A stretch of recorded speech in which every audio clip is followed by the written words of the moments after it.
Afternoon, everybody. Just a couple things at the top, if I could. On Ukraine, the United States welcomes the Trilateral Contact Group's announcement of an agreement for a holiday ceasefire in eastern Ukraine, excuse me, set to begin on Christmas Eve at midnight.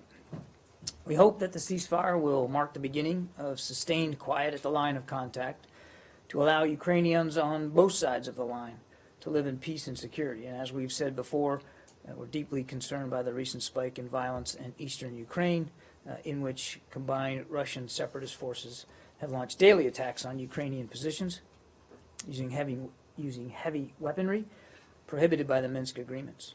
Once again, we urge Russia to use its influence with the separatists to turn down the violence, as it has done successfully numerous times in the past, and allow access for OSCE monitors. This will relieve the humanitarian suffering in eastern Ukraine, and it will create space for further progress on the implementation of the Minsk agreements.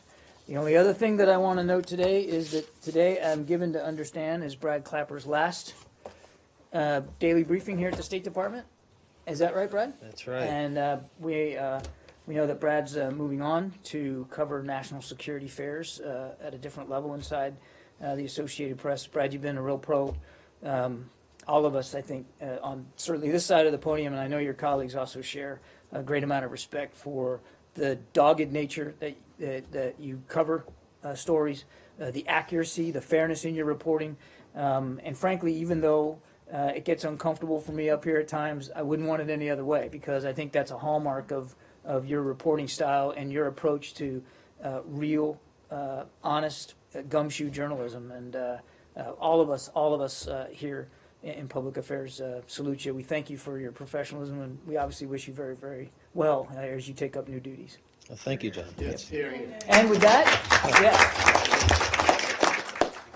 Once again, you get the first question. With that, I have a bag full of softballs for you. That was kind of why I did it that way. Thank you very much, and I very much appreciate your professionalism at all times in here and everything you've done, and I've had a great time. We're going to miss you. I wanted to start on the resolution at the United Nations, the Israeli settlements resolution. There was a lot of things that happened today. Do you have can you give us a full accounting of where the United States sees the process at this point? Well, as we understand, the language that was introduced by Egypt is still out there, but that Egypt has asked for a postponement of a vote that was supposed to happen today on that language. We are also given to understand that they are consulting with their Arab League partners about the text. And even as coming down here, when I checked in, as I understand it, those discussions are still ongoing. So we'll just have to wait and see what the results of those consultations are to see if the text moves forward. I honestly don't know if or when a vote will be rescheduled. Was the United States hoping for the vote to proceed? Well, it wasn't about hope. I mean, this was well, I mean, what I think. First of all, obviously, I'm not going to preview, nor would we preview our views or our votes in advance of Security Council resolutions being voted on. So what we've continued to try to do is work towards seeing a viable two-state solution realized. But it wasn't, so in that regard, I think we were interested to see how the debate and discussion would unfold, and I think I'd leave it at that. If you don't want to say what you don't want to say what your position was, whether you were going to veto, abstain, or vote yes, is that my understanding? We never preview our votes. Okay. Did the United States know what it was going to vote before the vote was pulled? Did you internally have a decision? I think there, as you might expect, there were obviously discussions inside the interagency about this draft text and views put forward and discussed about how we would approach the text. But again, I don't think I want to go any further than that. Yeah, without saying, without saying what you would have voted, it was only hours away. Had you decided what you were going to vote? I'm not gonna. Yes or no? I'm not going to go into any more detail about interagency discussions. And I just have one or two more. Sure. What in the document, the draft resolution, I mean, it was basically a mirror of U.S. policy on settlements. What was in there that was potentially objectionable? To whom? To you. Well, again, I don't want to stake out positions here on draft text. And look, the text, I'm not predicting anything, but the text could change now in the wake of discussions with the Arab League. So I think we all need to just, the Egyptians have pulled it back. They've asked for a postponement. They're having discussions with their Arab League partners. We need to let that process work its way through. If there's changes to the text, obviously we'll take a look at that. But I really don't want to get ahead of any votes one way or the other. And that's, if in fact, this comes back for a vote. Kirby, can I follow? Did the U.S. have anything to do with the postponement of this vote? This was an Egyptian decision to postpone, and I'd refer you to Egyptian authorities to speak to that further. Had the U.S. Advised the Israelis what it was going to vote beforehand? We don't preview our votes. Did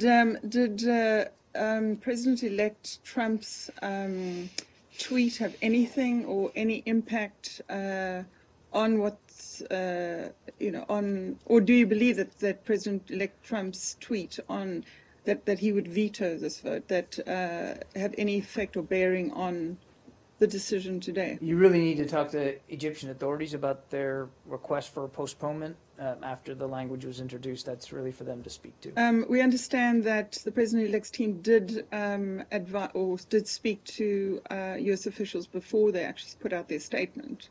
So they did have discussions with the administration on that they were going to that they were going to put out the statement. You're not aware of anything? I'm not like that? aware of any discussions here at the State Department.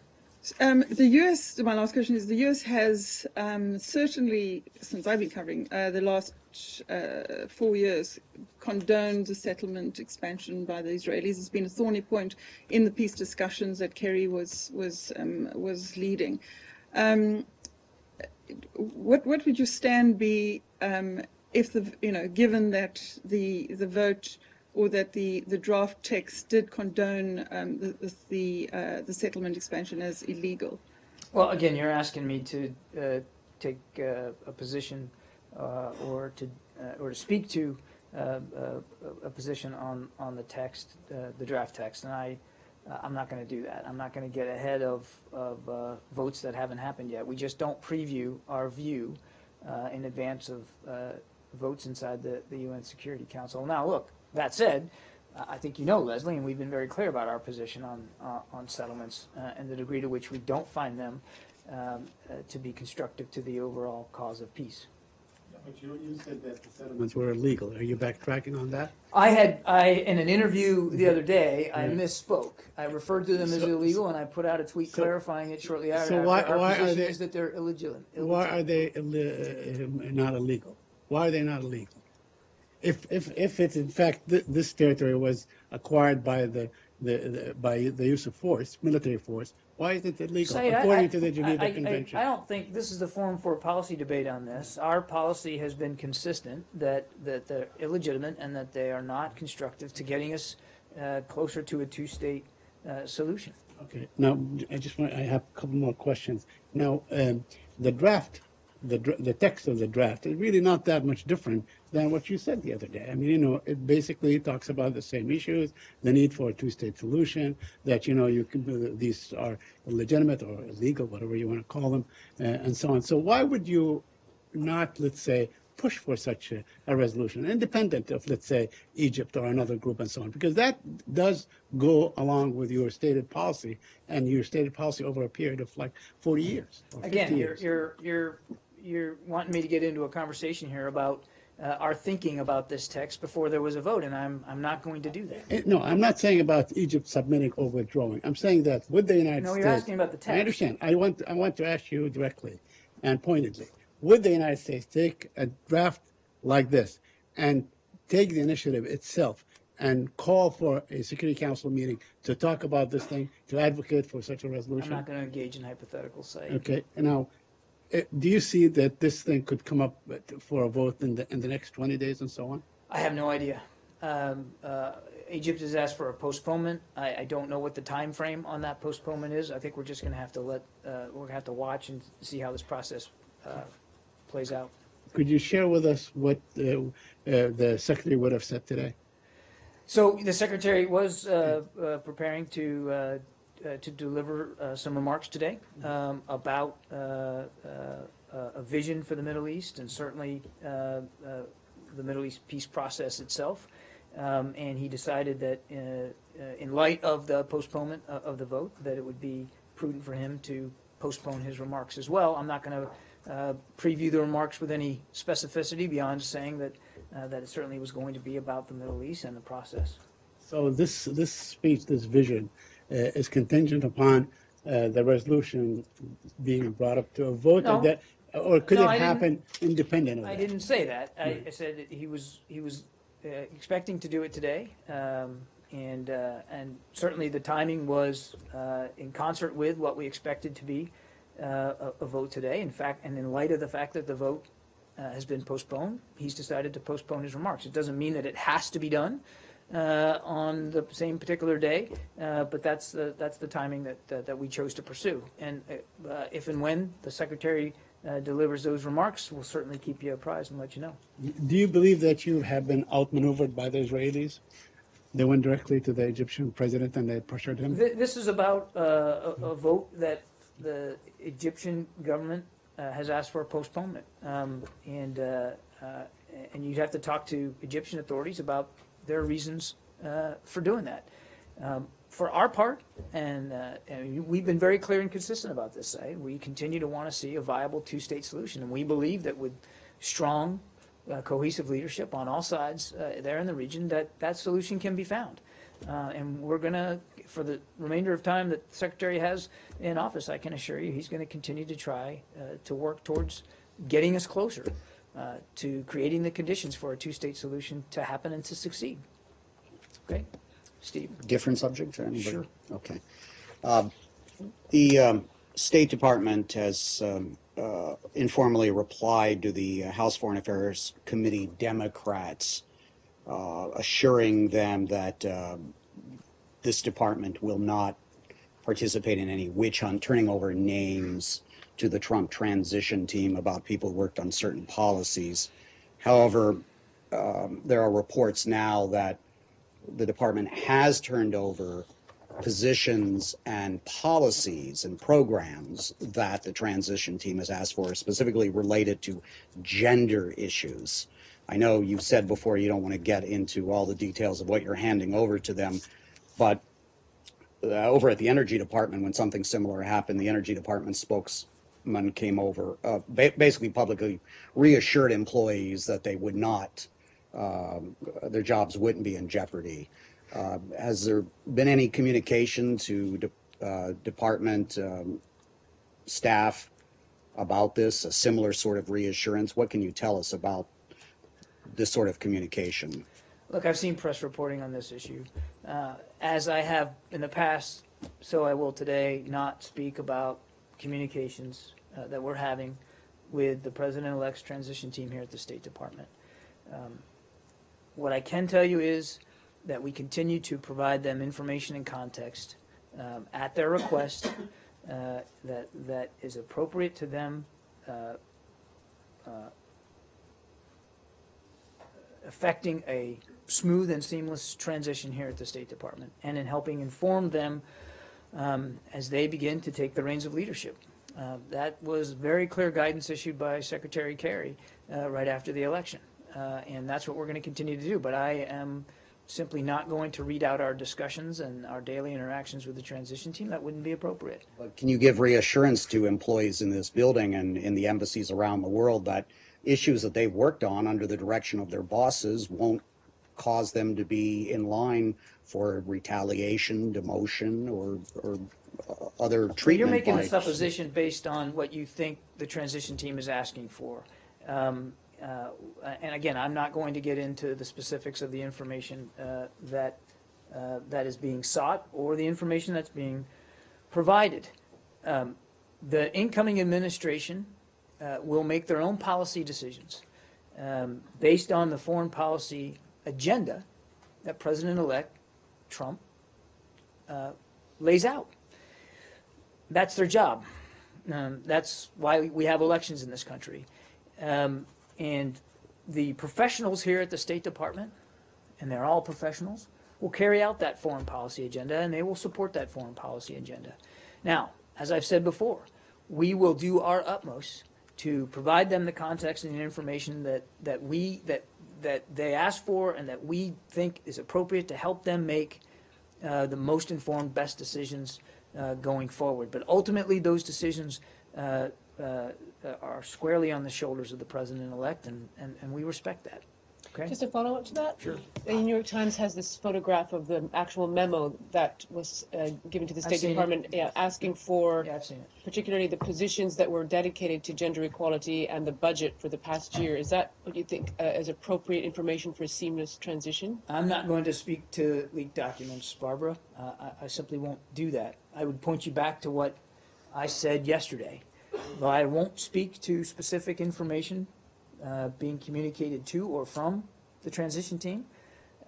As I said yesterday, it is normal, it is usual, it is typical, it is expected that that as a new team comes in, and I saw this for myself 8 years ago when I was in the Pentagon for the transition between President Bush and then President-elect Obama, for a transition team to want to have a sense of organization, of resourcing, and of staffing for the organization and the subunits of that organization that they're about to lead. Margaret. On that same topic, as you said yesterday, you really characterized a lot of these questions about staffing and programs, some of which are viewed as politically charged. They're just standard programs here, but some view them as that. You were saying all those questions you really saw as appropriate and standard for a transition. On this latest question specific to gender programming and budgeting, do you also think that specific topic area is standard to be one of the few sort of flash memos sent out demanding information on? Again, I'm not going to get into the details of communications with the transition team and or confirming the veracity of leaked documents. I can't do that. But Margaret, I mean, obviously, gender equality issues here at the Department of State are a priority. Secretary Kerry has made them a priority. Secretary Clinton before him made it a priority, and it remains one for us here. And yes, there is staffing and resources being applied to gender equality issues around the world because we believe in that. And we think that gender equality, like so many other issues of human rights, are paramount to American foreign policy, American interests around the world.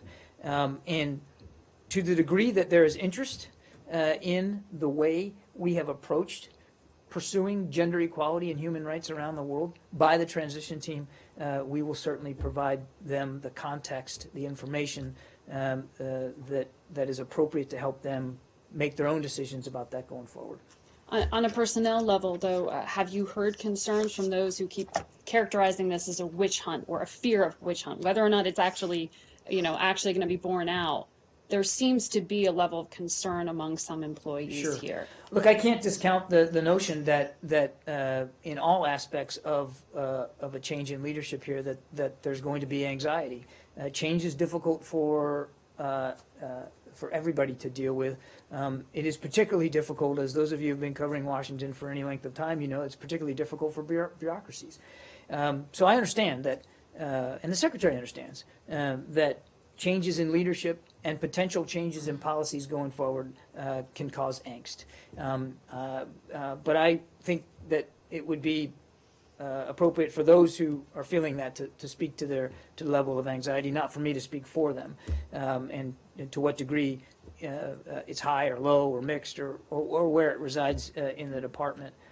But here's the other thing I would say, Margaret, if you'll allow me. And I alluded to it earlier. The people that work here now that I've had 2 years to see it, they are true professionals. Whether they're political appointees or career foreign service or civil servants, they are professionals. And while I can't discount that some of them might have some anxiety, I can assure you and I can assure the American people that they will face change squarely on, that they will respond appropriately, that they will remain professionals, and that whatever the foreign policy agenda that is being pursued by the incoming administration, they will support it, they will implement it, they will inform it, and they will help guide it, because that's what they do. And I'm just real proud to have been a part of it, even for these last 2 years. And I'm sure that my successor and that everybody coming in on the new team, when they get here, they will too be comforted and confident in the skill and the talent that resides here at Foggy Bottom. And lastly, on this though, I mean, you watched the campaign. We all watched the campaign. It was an extraordinary one. A lot of the rhetoric was more heated than usual. Sure. I mean, can you say, has this risen to the secretary's level yet in terms of the anxiety that some apparently are expressing? I'm not aware that he's been apprised of any individual anxiety. I think as a leader, as a man who's been in public service for virtually his entire adult life, he's mindful that change is difficult and that organizations need to be led through change, and that's why he has been so vocal and so clear with the department that he wants them to embrace this transition process.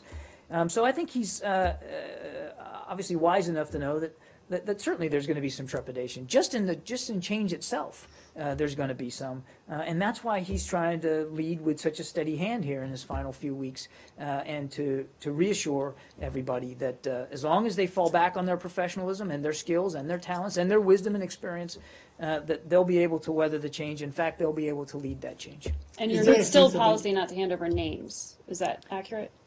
There is, I think you can understand that in helping any new team get a grip on a new organization, that as they try to understand bureaus and how they're manned, that there's going to be a discussion, there needs to be a discussion about what positions will remain open for them to fill and what positions they might not have to worry about filling because they're being filled with, say, career foreign service officers or civil servants. And so in that capacity, in terms of informing them about the organization, you can see that there might be a logic in terms of being able to explain to them who specifically is in what seat.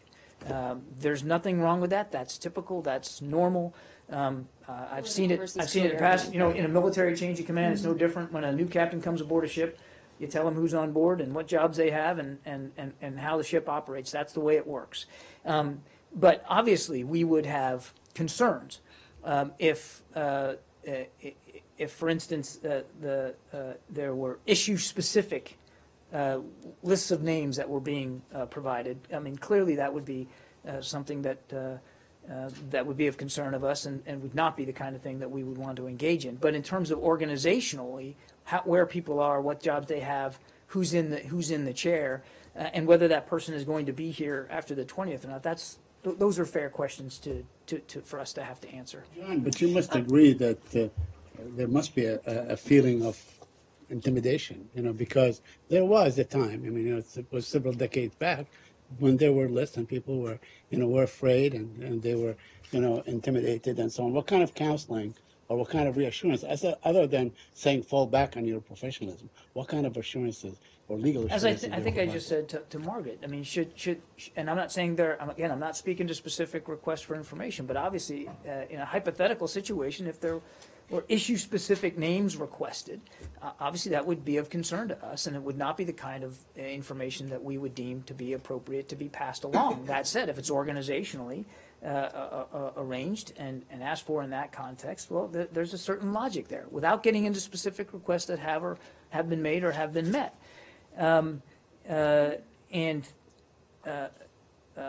Again, everybody understands that change is difficult, but Saeed, you've been here longer than me, and I think you know darn well how professional the career people here are at the State Department, and that they'll weather this just fine. In fact, they'll they'll come through with flying colors because they are such professionals, and because the new team, when they get here, will see that readily. And you know, it's not as if there aren't experienced people on the transition team as well who also understand and have a grounding in what this institution does, and not just here in Washington, but what it does around the world. As we enter Secretary Kerry's final time here, in your assessment, do you believe he has made us here at home in the U.S. safer and more broadly the world safer during his time? Oh, absolutely, I do. I believe American foreign policy and our foreign policy priorities, our foreign policy achievements have helped make the American people safer. Look at the Iran deal, for instance. We now have a deal in place, and it is being implemented by all sides, that will preclude Iran from ever achieving nuclear weapons capability. And there's an inspection regime in place that's the most rigorous ever enacted. And an Iran without nuclear weapons capability, I think we can all agree, no matter what side of the aisle you're on or on the issue that you're on, is better to deal with, even an Iran that is still conducting destabilizing activities, and they are, than one that is also doing that with the capability of having nuclear weapons. Look at the Paris Agreement.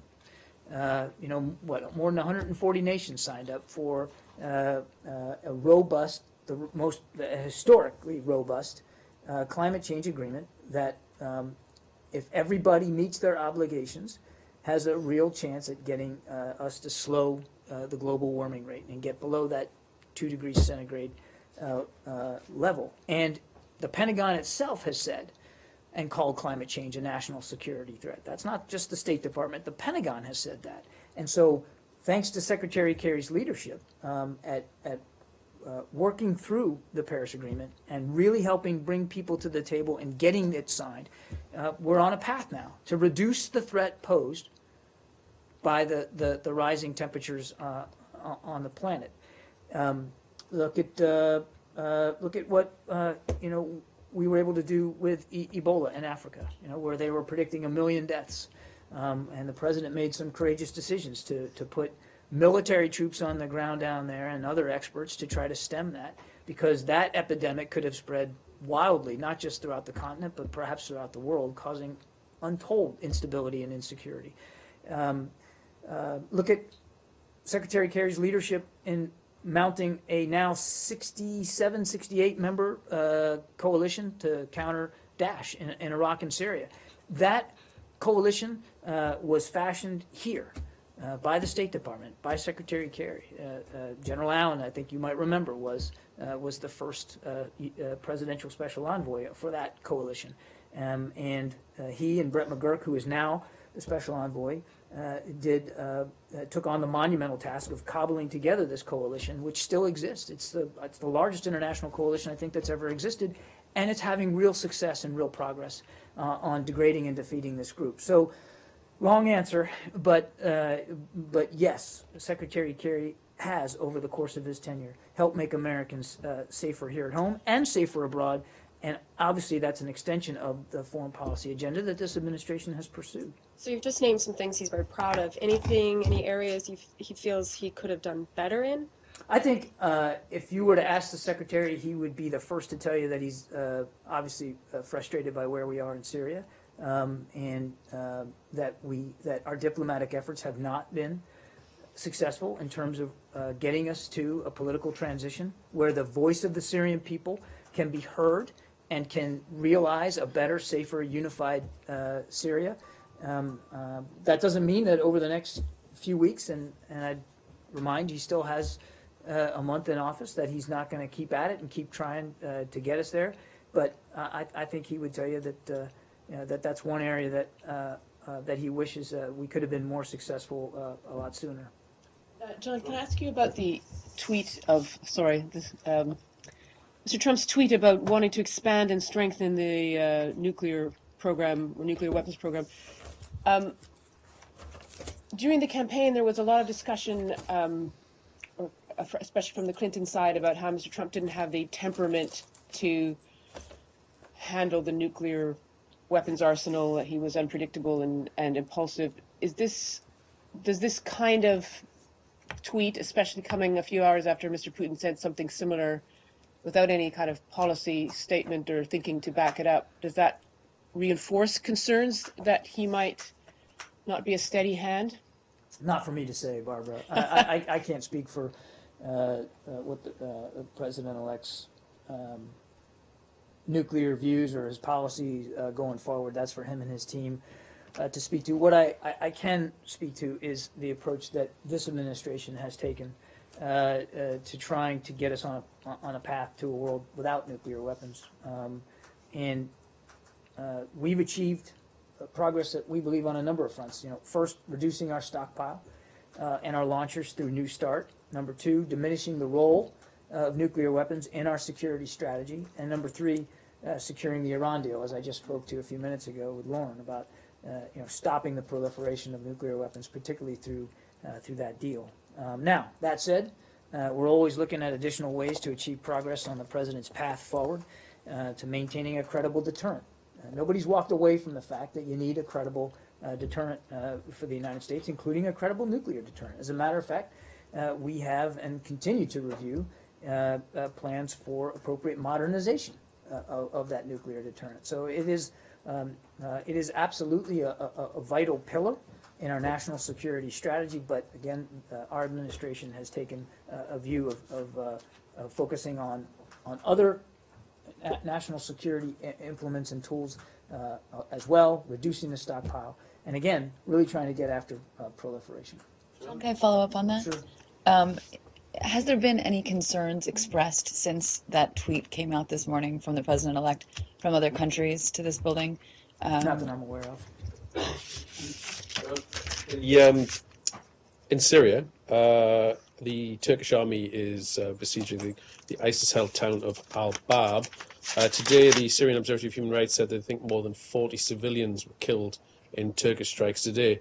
Now, I know Turkey's a member of the anti-ISIS coalition, but you've also, from this podium, expressed concern at uncoordinated actions they've carried out.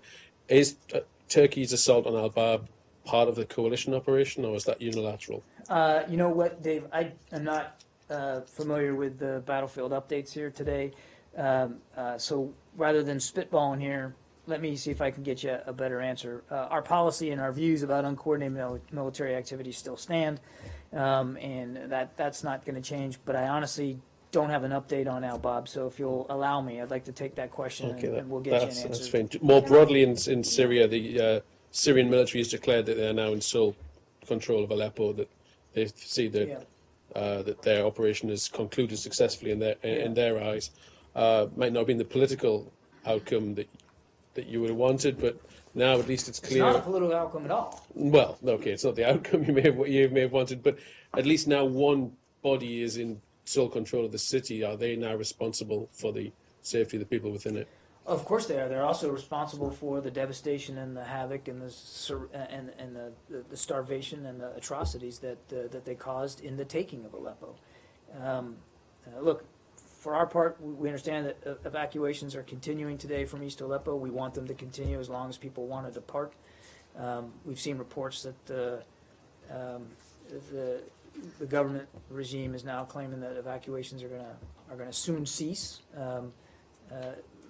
So that's a deep concern. Obviously, we're also concerned about reports of increased violence in other parts of Syria, including airstrikes by the regime that we've heard about in Daraa.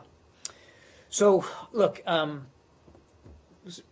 certainly seeing these reports that that they claim that they have all of Aleppo, I'm in no position to dispute that.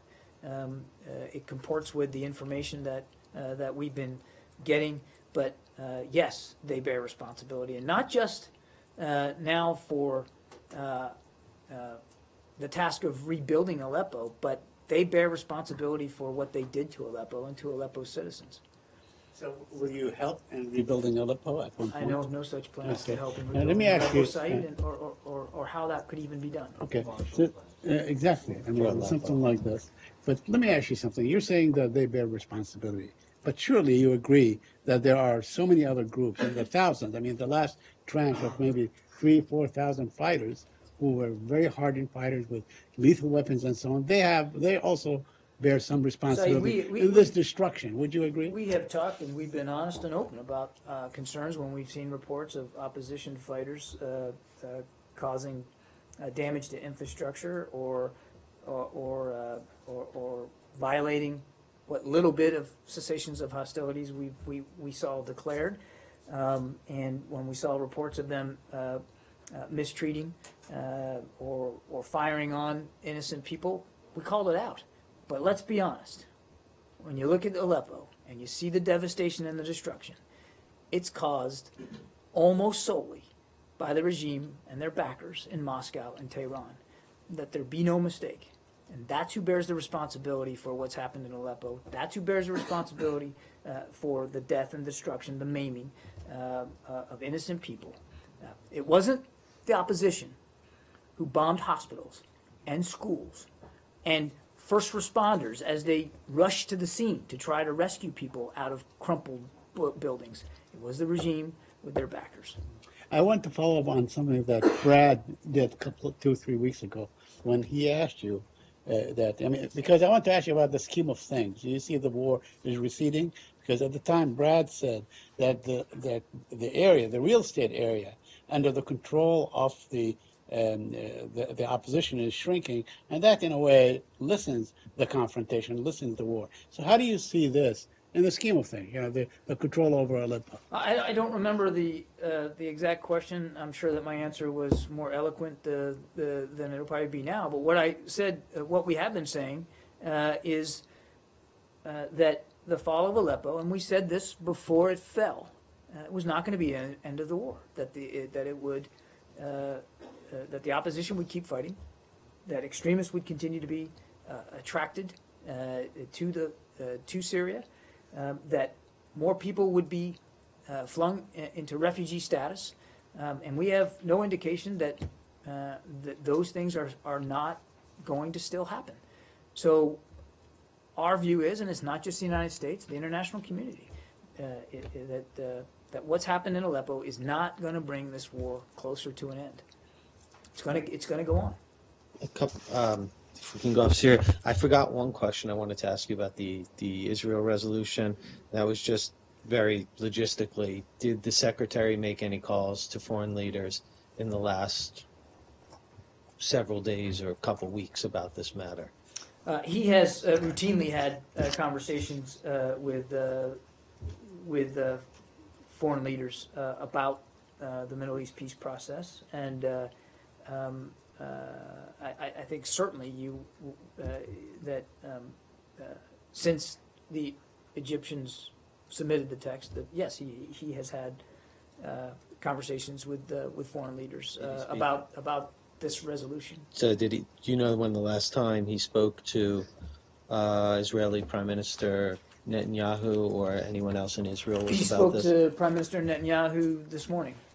Do you know when? Did he speak to Foreign Minister Shukri or someone else from Japan?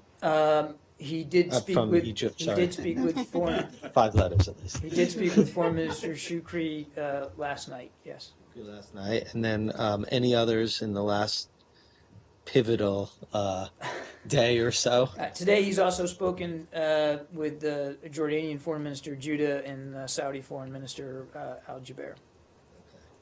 But during his call this morning with Netanyahu, they obviously discussed the vote. There wasn't a vote. I mean, the possibility of a vote. Clearly, they talked about this resolution, this draft resolution. Obviously, they did, but I'm not going to detail the conversation that they had. Are you disappointed that this was not brought to a vote? I'm Are sorry? you disappointed that the resolution was not brought to a vote? This isn't about disappointment. I understand, but are you disappointed? I mean, you could say yes or no. Are you disappointed that it was not brought to a vote? Let's see what the process bears out before we start characterizing things one way or the other.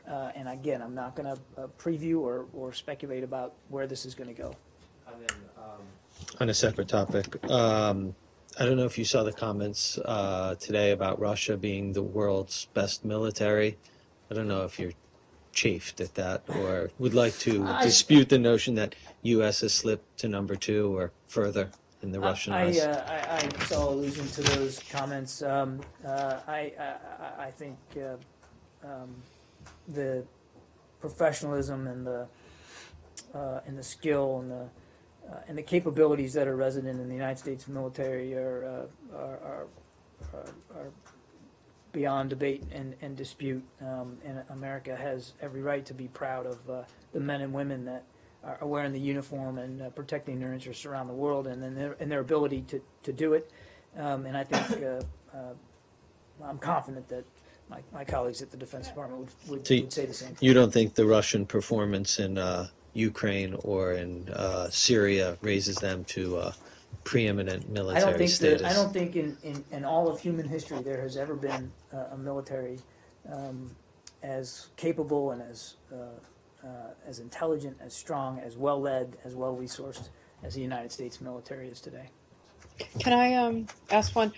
Yeah, this is about the Trump Hotel and foreign diplomats that are, booking receptions or staying there and such. And one ambassador in town, the Kuwaiti ambassador, who's going to be having a reception there next month, said that the diplomatic community would like some guidelines from the State Department about how to handle this type of thing, because there are issues related to the emoluments clause. Okay, whatever. The clause that says that a sitting cabinet official can't take money from, or a sitting government official can't take money from foreign government, so that the diplomatic community is kind of confused about the rules of the road in terms of whether it is any violation of any law or any protocol or anything to be booking at this hotel. And they said that they wish they would hear from the State Department in terms of some guidelines. I'm not aware that we have received any outreach or queries from the diplomatic community about those kinds of ethical concerns. Obviously, if there were questions of that regard, and we were in a position to help provide context, I'm sure we would. I'm sure there's other places too that they could go, and I'm sure ethics office, the White House also would have expertise here to offer.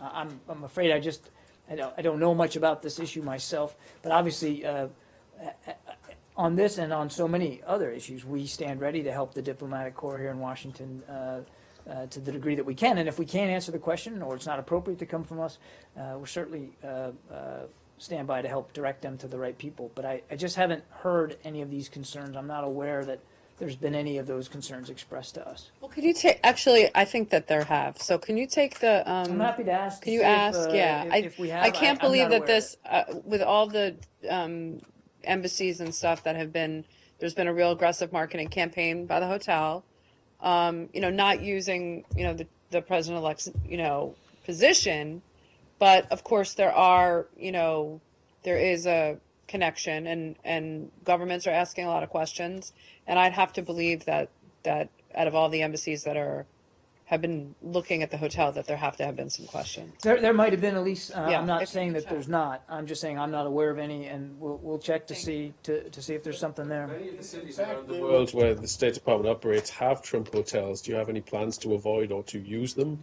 I don't have anything on that, Dave. But when you're traveling, do you take into account who owns the hotels you stay in?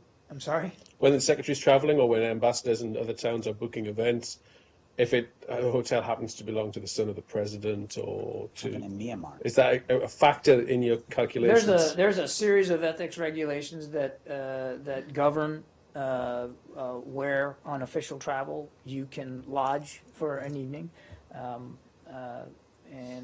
certain rates that we have to, in terms of nightly rates that we have to abide by. There's a whole set of rules and regulations that we follow wherever we travel. I'm not an expert on every item of that, but we can get somebody in the Office of Protocol that can help you out with some of that. Jump in a whole bunch of work. I just don't have all the details. He was really just joking. I know. I'm kind of trying to establish, trying to establish that your missions have these ethical rules. Presumably, other countries have What you similar do rules, is you- and they're here. There are Should they apply their own there rules when are it comes there to are staying rules with that Trump? the rules that you're traveling at government expense, so you have to stay within the bounds of what your per diem is. So there's rules about where you can stay in terms of But cost. the There's person who rules eventually when gets the you're money that traveling you with pay the is secretary. There's what I'm rules about getting at. security Not the amount you security spend. aspects of certain places of lodging that we have, that diplomatic security has to be able to abide by. So